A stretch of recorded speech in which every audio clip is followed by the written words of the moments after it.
I'm going to read 3 lines and you're going to say, I'm frustrated. All right? Let's start. Called frustration.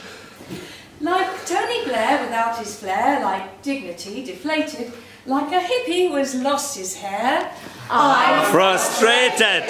Like a sprinter who's run out of track, like a husband who's berated, like a torquemada without his rack, I'm frustrated. Like Cameron without his smile, like cuts uncalculated, like a politician without guile, I'm frustrated.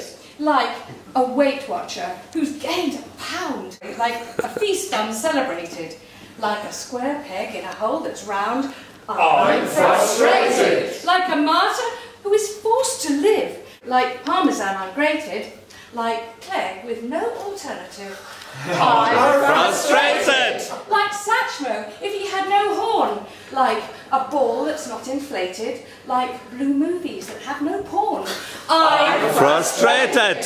Like a celebrity not on the list, like a ring just silver plated, like a lover who has not been kissed, I'm frustrated. Like an addict having to detox, like a kid's film that's X-rated, like voters at the ballot box, I'm frustrated. I could rhyme like this forever, like an ad without finitum. I'm frustrated. Are you never going to make me that cup of tea or get me a drink from downstairs? You promised, you promised, you promised. Sorry, love. Get in a minute. We're frustrated. This is called Thy Name is Frailty. We, daughters of Demeter, spread our nets over the surfaces of planets where our radar has swept and found the marks of men in transit. They are always ready for our soft traps. Show us their tattoos where mother rules okay across their heaving muscles. For her, they moderate their war chants, do the washing up, not just the drying. Now they search with their penis-pointed ships among our tangled motives. But always they fear their warp drives at last will fail to give them liftoff, and they'll be doomed to stay, forever hoovering and changing nappies.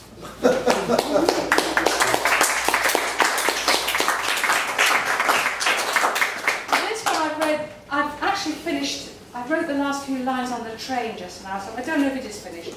I'll read it to you now. It's called Tattoos. Been a lot of mention of tattoos since This one's actually called Tattoos. In the 60s, it was CND, badge of belonging, them and us. She saw the solemn pie chart, a child's toy rocket, as an anxious face, eyebrows drawn down in stern warning. She etched it on her shoulder and marched at Greenham. In the 70s, she fell in love and stretched love across her chest. No name, for that would change year to year. But the symbol remained clear. I am one who loves passionately. Its counterpart, with jagged tear and tears of blood below, came later. When she got religion, the crucifix, hammered on the surface of her body's temple, invaded with its arms her arm's skin. Her spine stiffened with stylized wood grain. Her blood ran from the nails upon her feet. Hair shaven, she accommodated the God's head suffering, the crown of thorns encircling both their brows.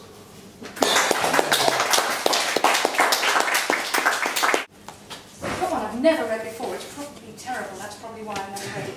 It's called Toast. The Sweet Taste of Failure is its subtitle. I think I wrote it about the time that England was losing a lot of football matches and things. A toast to the losers, a toast to the failed, a toast to the beaten, monopoly jailed, a toast to the bridesmaid who's never the bride, a toast to the fallen who are on the outside, a toast to the players who think the game's great, but don't even make it to play in the plate. A toast to all these who end up in last place. A toast to the rats who gave up the rat race. Let's drink to the underdog. Raise your glass high. A toast to all failures, as long as they try.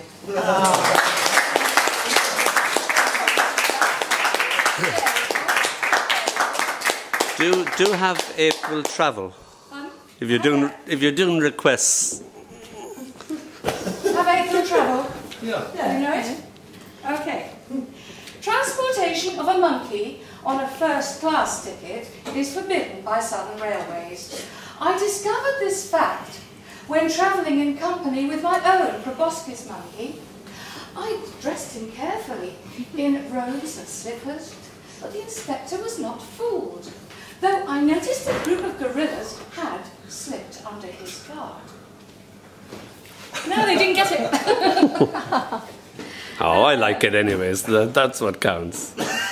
And She reads me that every night before I go to sleep, and I just go. did I read animal psychology before? I don't know, I think you did. Animal psychology. Needs footnote notes. Schadenfreude, most people know, is a desire to see other people suffering and enjoy them. Glückenstücke is guilt about Schadenfreude. So these words occur in this. Wanderlust is not uncommon among hamsters, since they perfected travelling in wheels. Schadenfreude is a trait that some rabbits, 1 in 8, will admit to with vicious little squeals. Claustrophobia is a problem for the ferrets. Travelling in trousers makes them sick. Hysteria is found in many moles while underground, so they have to dig their tunnels very quick. Glaubenstücke is what every goldfish feels when it knows the guilt for revelling too much in the sufferings of flatfish who've been bullied by a catfish, or the battered cod the cat won't even touch. Aphasia can be fatal in a parrot. It's a speech defect. Dyspraxia affects 1 snake in 3.